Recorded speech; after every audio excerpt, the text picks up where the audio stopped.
Why do people ignore activism?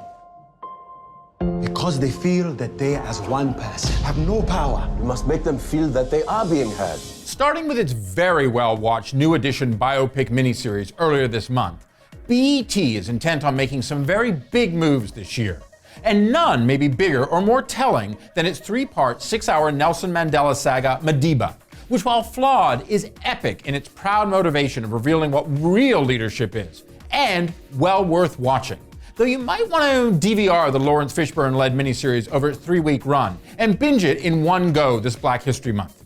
Debuting on February 1st and following on the next 2 Wednesdays, and starting with the Nobel Prize winner's 1994 accession to the presidency of South Africa after decades in prison for fighting the racist apartheid system of the minority white Afrikaners as one of the leaders of the African National Congress, Madiba, which is Mandela's clan name, is much more than a great man of history tale, as it follows Mandela's long personal and political fight for justice. It is, in fact, as the reality of the long struggle in South Africa was, an ensemble of a movement with many parts and players. We need a voice that he cannot silence. So, Nelson, what do you say? Where do I sign up? And while no disrespect to the Blackish and Matrix alum and Oscar nominee, the performances of Orlando Jones and Supergirl's David Harwood as pivotal ANC leaders Oliver Tambo and Walter Sisulu make it very clear in the Kevin Hooks-directed Madiba that behind every great man and behind every great actor, as Fishburne has long been, are other great men, women, and actors, and adversaries that fail to anticipate the will of conviction, even when it is behind bars.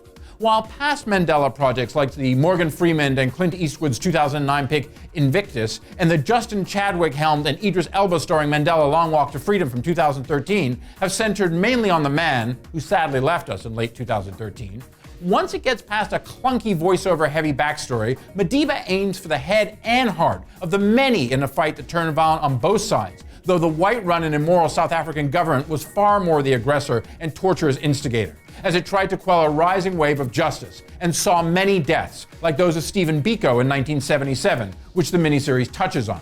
Now, honestly, process can seem slow, and for some, especially when we know how this story ends to some extent, Madiba may lack the easy iconic connection that we have become used to of television viewers with the great hero. However, with the complexity of Mandela's relationship with his second wife, an ANC leader in her own right, Winnie, played to shimmering zeal by 2016 South African of the Year Terry Pito, Madiba panders little to form and seeks to tell the truth about power. Sergeant, we will no longer run to the quarry, but we will walk.